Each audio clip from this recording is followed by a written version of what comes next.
국민의힘 추태 얘기 좀 하겠습니다. 이전 투구.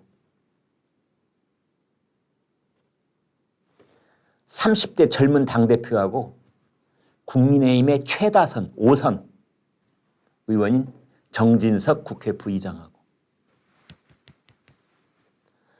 어제 이준석이 인천국제공항 통해서 우크라이나 방문 마치고 귀국을 했는데 인천공항에 오자마자 또 막 정진석 선배한테 추태를 부린다고 했더군요. 그 사람은 당 어른도 아니야 이러면서. 지금 보여드린 저 사진이 인천국제공항입니다. 정말 왜 이러는 건지, 어쩌자고 이러는 건지. 그런데 제가 100점을 드리고 싶은 사람은 윤석열 대통령입니다. 역시 오늘 아침에도 윤석열 대통령이 출근을 하는데 대통령실 그 빌딩 1층에서 기자들이 딱 포토라인 밖에 있다가 대통령이 다가오자 물었습니다. 이준석과 정진석이 양석이 두 돌이 한참 싸우고 있는데 투 스톤 싸우고 있는데 어떻게 생각하십니까? 그러자 윤석열 대통령이 이렇게 대답을 합니다. 정치라는 게 늘 그런 거 아니겠습니까? 윤석열 대통령 정말 정치 구단입니다. 이럴 때 보면. 네. 말이 잘못 나가면 뭐 누구를 편들었다, 정진석을 편들었다, 이준석을 편들었다 뭐 이런 식으로 곡해하기 딱 좋은 이제 그런 질의응답이거든요. 슬쩍 한마디 하는 겁니다. 정치라는 게 늘 그런 거 아니에요? 지금 정치 신인, 정치 초년 이제 정치판에 뛰어든 지 1년도 안 된 윤석열 대통령이 마치 여의도에서 수십 년 잔뼈가 굵은 정치인 뺨치는 대답을 하는 겁니다. 정치인이라는 게 다 그런 거 아닙니까? 너무 심각하게 보지 마십시오. 기자들이 또 계속 물었겠죠. 그러자 윤석열 대통령이 뭐 갈등이 있습니까? 그러면서 또 그어야 될 선은 분명하게 딱 긋습니다. 대통령은 국가의 대통령이지 당의 수장이 아닙니다. 당 문제는 저로서는 그냥 지켜보는 게 맞는 것 같습니다. 오늘 뭐 언론들은 이제 이 아침에 윤석열 대통령이 기자들한테 한 말을 두고 뭐 당의 갈등과는 거리두기를 한 것이다 그렇게 얘기를 했는데요. 저는 그리 보지 않습니다. 거리두기를 한 것이 아니라 따끔한 일침을 가하는 겁니다. 이준석, 정진석, 뭐 권성동 나한테 된통 한 방 맞을 수 있어? 국민들이 지금은 그냥 좀 참아주는 단계 그 끝부분에 와 있는데 만약 이번 주를 지나서도 다음 주에서 그런 꼬락서니를 계속 보이면 그래서 국민들께서 눈살을 찌푸리고 윤석열 정부가 딱 출범을 해서 일을 제대로 하고 있는데 여당이 개판친다 그래가지고 만약 여기저기서 원성이 쏟아지면 한 방 간다이. 저는 그렇게 읽힙니다. 여러분은 어떻게 보셨습니까? 대통령이요.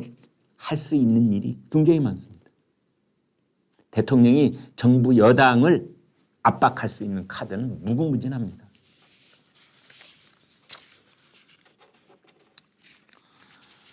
아무튼 정진석 자기 SNS에 소이부답 이 편액 사진을 올렸다고 그래요.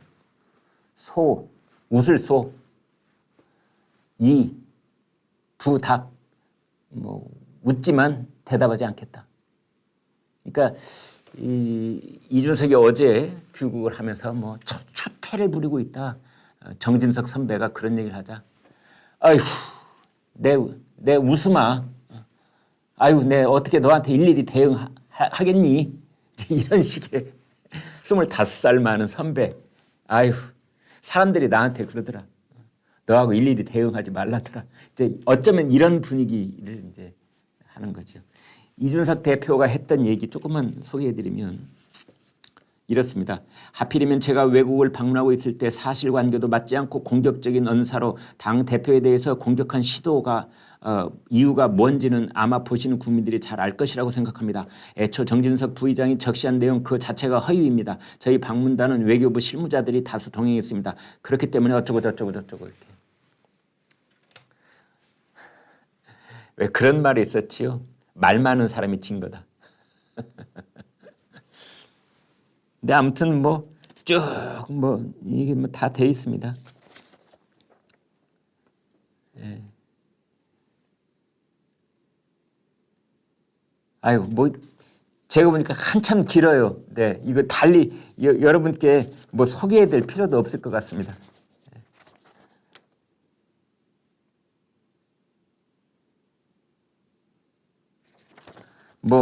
여러 가지 얘기를 했는데 아무튼 정진석 부의장은 소위 부답이다. 이렇게 반응을 보였습니다. 글쎄요, 이제 오늘 점심 오후에 벌어지는 상황을 더 봐야 되겠는데 아무튼 정진석, 이준석 두 사람 아주 치졸하게 보였던 그런 당권 경쟁을 이번 주 내내 계속했습니다.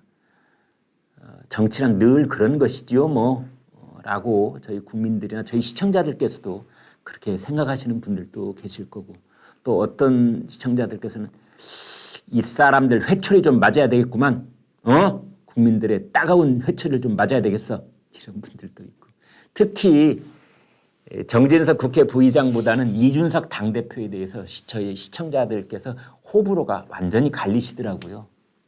잠시 뒤에 말씀을 좀 드리겠습니다. 그러면은 이렇게 보실 수가 있겠습니다. 정진석, 이준석, 정진석 이렇게 당권 경쟁을 벌이고 있다면 여기서 또 갈래치기를 합니다. 그건 뭐냐?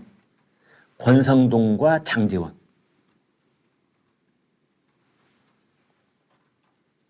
그러니까 당 대표와 국회 부의장이 한판 붙었다면 이제 윤핵관이 분열을 하기 시작합니다.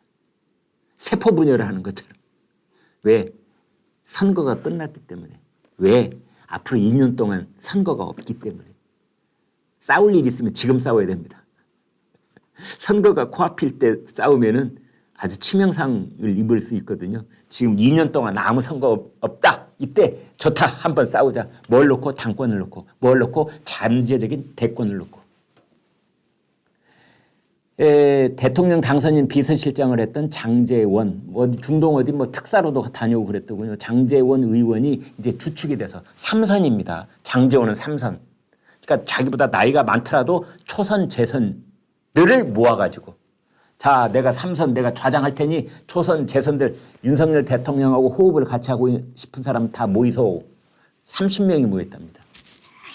그중에는 장제원 의원보다 나이는 많지만 초선인 그런 의원들도 눈에 띄더라고요.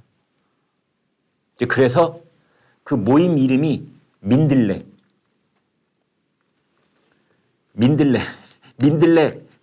꽃도 되고 또 다른 뜻도 있습니다. 민들레는 민심을 들어볼래? 그것의 약자랍니다. 물론 레자가 틀리긴 하죠.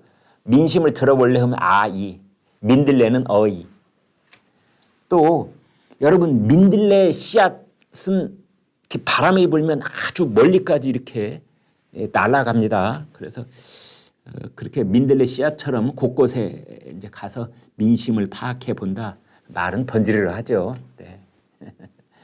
그래서 아무튼 민들레라는 모임을 곧 발족을 한답니다. 그래서 대충의 얼개도 나와 있는데 한 달에 한 번씩 아침밥을 함께 먹겠다. 한 달에 한 번씩 아침밥을 먹고 그 다음에 이제 정부의 핵심 장관을 불러서 대화를 해보겠다. 가령 경제기획부 장관, 경제부총리, 재정기획부 장관 부르기도 하고 국토교통부 장관 오시라 해서 같이 얘기도 들어보고 국무총리들 왜 아니겠습니까? 어쩌면 대통령을 뺀 나머지 국무위원들과 수시로 소통하고 대화를 하겠다. 이제 이런 아주 갸륵한 생각을 가지고 출범을 합니다. 이름 몇 사람 얘기해 보면 김정재, 송석준, 이용호, 이철규, 박수영, 배현진 뭐 이런 의원들 이미 이름이 공개가 되고 있습니다. 그런데 오늘 아침에 권성동 원내대표가 내가 앞장서서 막겠다. 아니 지금이 어느 때인데 쓰잘데없는 일을 하려고 그러지? 그런 겁니다. 권성동과 장제원이 부딪히는 모양새인데 그러면 권성동은 왜 그러느냐? 왜? 지난번에도 말씀을 드린 바 있지만 이준석이 쫓겨나는 것을 권성동은 원하지 않는다. 윤핵관 쪽에서는 이준석을 당장이라도 쫓아내고 조기 전당대회가 가능할 것처럼 얘기를 하고 있는데 권성동은 거기에 대해서도 아니다. 왜? 내년 4월까지 권성동의 원내대표 임기가 마감될 때까지 이준석과 동행하는 것이 낫다라는 전략적 판단을 하고 있을 가능성이 하나. 그다음에 이번에 이제 민들레에 대해서 의도가 있다면 앞장서서 막겠다 그랬더군요. 이건 뭐냐면 장제원이 추측이 돼가지고 그러니까 30여 명의 의원들을 데리고 장제원이 추측이 되면 그렇습니다. 이건 친윤계가 되는 겁니다. 개파적으로 봤을 때. 친윤계. 대통령과 가까운 국회의원들의 모임 이걸 다른 두 글자로 하면 주류. 신주류이면서 주류. 대통령을 중심으로 해서 모인 사람들. 그걸 주류라고 부르는 거고 나머지는 비주류가 되는 겁니다. 그러면 권성동 입장에서는 아니 내가 원내대표인데 당, 정부, 대통령 집무실, 당정대 모임을 앞으로 계속해야 될 텐데 그 당정대의 모임을 할 때 당을 대표하는 사람은 권성동 자신이어야 하거든요. 정은 국무총리, 대는 대통령 비서실장. 이게 당정대 핵심 인물 아닙니까? 그런데 가만두고 보니까 자기는 빠지고 장제원이 하게 생겼거든. 그리고 윤석열 대통령이 장제원 의원을 매우 신뢰하거든요. 이건 자태가 공인하는 겁니다. 그래서 민들레의 좌장이 장제원이 되고 이게 점점점 세력이 늘어나서 오픈 플랫폼이랍니다. 그러니까 원하는 사람 다 오세요. 뭐 우리가 사람 가려가면서 뽑는 게 아니니까 원하시는 분 다 오세요. 지금 현재 30명인데 한 달 뒤에 50명도 있을 수도 있고 국민의힘 원내 개파 중에 최다 인원이 될 수도 있는 겁니다. 그러면 권성동 원내대표는 뭐가 된다? 그렇습니다. 소외가 되는 겁니다. 그래서 이제 지금 저렇게 부딪혀 있는 상황인데요. 또 어떤 정치 분석가들은 지금이 어느 때인데 저런 모임을 뭐하러 만들지 이렇게 하시는 분들도 있습니다. 아무튼 저기에 대해서 지금 여러 가지 얘기가 나오고 있는데 좀 어떻게 저게 진행이 될지 좀 추이를 봐야 될 것 같습니다.